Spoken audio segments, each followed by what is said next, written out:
Como sabes, la historia ha sido construida considerando al hombre el sexo fuerte y a la mujer el sexo débil, más frágil, menos capaz, incluso menos inteligente. Y además, esa diferencia se ha hecho pasar como algo natural, algo que se da por naturaleza. Pues bien, el hombre, basándose en esa superioridad natural, ha sido el protagonista de decisiones políticas, sociales y culturales, y ha dejado a la mujer la función de crianza de hijos y cuidado de la casa. Bueno, y de su satisfacción sexual.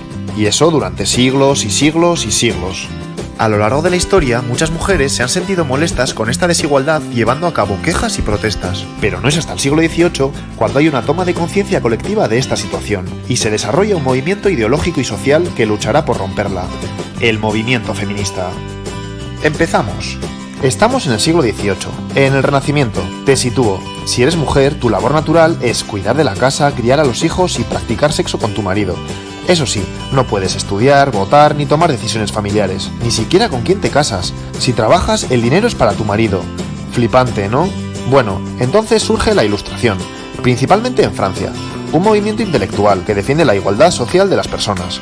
Todos somos iguales independientemente de la clase social. Como recordarás, esto lleva a la Revolución Francesa, que trae consigo la Declaración de los Derechos del Hombre y del Ciudadano. Pero, ¡tachán!, en esa declaración hablan exclusivamente de los derechos del hombre sin incluir a la mujer. Las mujeres no entienden cómo, habiendo un cambio político hacia la igualdad universal, ellas, la mitad de la población, son excluidas. Y entonces aparecen dos mujeres fundamentales dando lugar a la llamada primera ola del feminismo. Ya verás. Por un lado, Olympe de Gouges. Ella coge el texto y lo replica. Escribe la Declaración de los Derechos de la Mujer y de la Ciudadana y reivindica todos los derechos civiles para la mujer. Es uno de los primeros documentos que propugna la igualdad jurídica y legal de las mujeres. Por otro lado, Mary Wollstonecraft y su Vindicación de los Derechos de la Mujer, considerado el texto que funda el feminismo. Fíjate lo que dice. La diferencia entre los géneros, hombre y mujer, no es algo natural, como se venía pensando, sino algo cultural, algo que se produce a través de la educación. Por tanto, aboga por una educación igualitaria. Muchas mujeres comienzan a cuestionar la necesidad de quedarse en casa por obligación. Por cierto, la hija de Wollstonecraft fue Mary Shelley, autora de Frankenstein. Curioso, ¿eh? Ante estas primeras reivindicaciones feministas que suponen todo un avance, se responde con una dura represión. Olympe de Gouges, por ejemplo, es guillotinada, muchas mujeres encarceladas, no se permite que se reúnan más de 5 mujeres en la calle. Y espera, que esto sigue. A principios de 1800, el Código francés, o Código Napoleón, que se extiende por toda Europa, exige a las mujeres actuar con obediencia a sus maridos, y les deja sin derechos civiles ni políticos. Increíble, ¿eh? Ya ves, las cosas, en lugar de mejorar, se ponen peor para la mujer. Eso sí, a pesar de esta derrota, las cosas nunca volverán a ser lo mismo. Espera que te sigo contando porque llega la segunda ola del feminismo, el sufragismo. Y esta ola ya no es un movimiento solo intelectual, pasa a ser un movimiento de acción social. Ya verás. El movimiento sufragista surge en los dos países anglosajones, y luego estos van influyendo en el resto de países. Vamos por partes. En Estados Unidos, las mujeres han luchado por la independencia de su país. Ahora, se agrupan por la defensa de los derechos de los esclavos. Bueno, pues 4 mujeres viajan a Londres, al Congreso Antiesclavista. Pero no te lo pierdas, no les dejan participar por el hecho de ser mujeres. Al final, les dejan hacerlo tras una cortina. Indignadas, toman conciencia de su desigualdad como mujeres y, de vuelta al país, 2 de ellas, Lucrecia Mott y Elizabeth Cady Stanton, comienzan su lucha, ahora ya, a favor de los derechos de las mujeres. En 1848, en Seneca Falls, frente a unas 300 personas, exponen la Declaración de Sentimientos. Reivindican recuperar todos los derechos civiles, como la igualdad de educación. Y, como sabes, el voto. Hacen especial hincapié en esto último porque piensan que una vez pudiendo votar, los demás derechos vendrán solos. Es el inicio del sufragismo norteamericano. Las mujeres comienzan a defender sus derechos en masa, con manifestaciones, panfletos, pero no te creas que fue algo sencillo, porque durante años y años son humilladas y pisoteadas. En Inglaterra lo mismo, pero aquí se cansan antes, y tras casi medio siglo de lucha moderada, pasan a la acción, y encima lo hacen fuertemente, a través de huelgas de hambre, encadenamientos, sabotajes a líderes políticos, incluso bombas e incendios. ¿Sabías que se les debe a ellas la invención de estos métodos de lucha? Vaya. Y primera victoria. Poco a poco, a partir del final de la Primera Guerra Mundial, las mujeres empiezan a obtener el voto por diferentes países del mundo. En Inglaterra lo consiguen en 1918, eso sí, solo para mayores de 30. En Estados Unidos, en 1920, aunque solo para las mujeres blancas, y 80 años después de Seneca Falls. Y así le seguirán otros países. Pero espera un momento. El movimiento sufragista es principalmente un movimiento de burguesas blancas. ¿Y el resto de mujeres? Bueno, pues empiezan a aparecer mujeres feministas con otras realidades, como Sojourner Truth, una esclava negra que habla por primera vez de la doble exclusión, por negra y por mujer. O Flora Tristán, mujer socialista que habla de las mujeres obreras y explica también la doble represión que sufren, de clase y de género. Explica que la mujer es la proletaria del proletariado.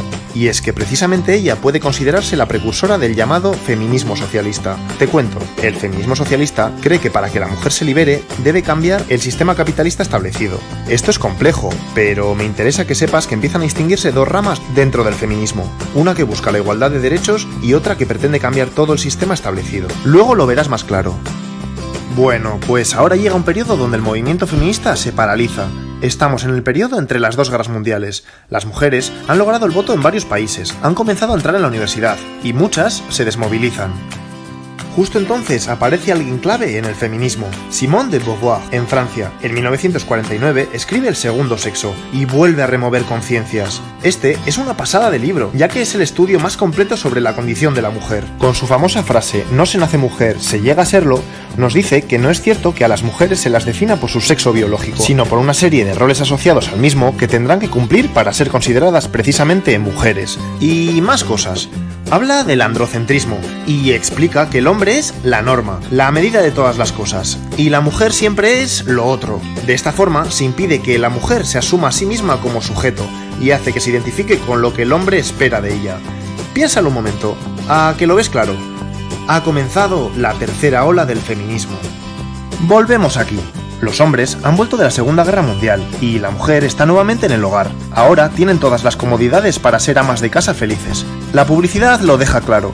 Pero empieza a pasar algo. Miles de ellas se enferman, se deprimen, caen en el alcohol, viven ansiosas. ¿Qué está pasando? Pues entonces llega Betty Friedan, una socióloga que escribe Mística de la feminidad, donde pone nombre al problema que no tiene nombre. Explica que estas mujeres viven insatisfechas en ese estilo de vida aparentemente maravilloso, ya que sienten que están priorizando el cuidado de otros a sus propios deseos. El libro es un bestseller. Muchas mujeres entienden lo que les pasa y comienzan a construir un estilo de vida nuevo. Buena Betty. Pero ella no se queda ahí, también pasa a la acción y organiza junto con otras mujeres Now, el mayor movimiento de la mujer hasta entonces, y que ha ido creciendo hasta la actualidad. ¿Qué buscan? Mejorar el estilo de vida de las mujeres centrándose en temas del ámbito personal. Comienza el feminismo liberal. El feminismo liberal describe la situación de las mujeres como una desigualdad, no como una explotación u opresión. Así que, ¿qué hay que hacer? Pues luchar por cambios hasta lograr la igualdad entre los sexos. ¿La mujer no tiene espacio en la vida pública? Pues hagamos lo posible por incluirla en el mercado laboral y en los puestos de poder. Son los años 60.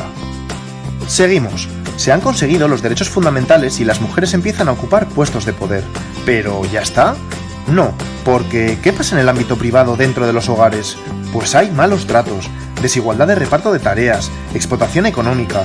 Es como si se reprodujera dentro de las casas la misma relación de poder del hombre hacia las mujeres que fuera de ella.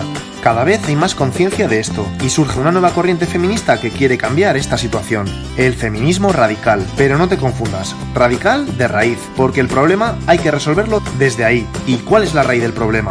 El patriarcado, el sistema de dominación del hombre sobre la mujer, que se produce en todos los ámbitos: familiar, política, económica, social, científica. ¿Te suena el movimiento de liberación de la mujer? Pues pertenece a esta corriente. Varias mujeres se organizan y llevan a cabo grandes protestas públicas como las que hacen a los certámenes de belleza, que lo consideran una cosificación de la mujer. Pero van más allá, y este movimiento también crea espacios propios como centros de mujeres maltratadas, de defensa personal, ginecológicos, guarderías. El feminismo radical consigue que las mujeres del siglo XX vayan cambiando el día a día de sus vidas, hacia la liberación.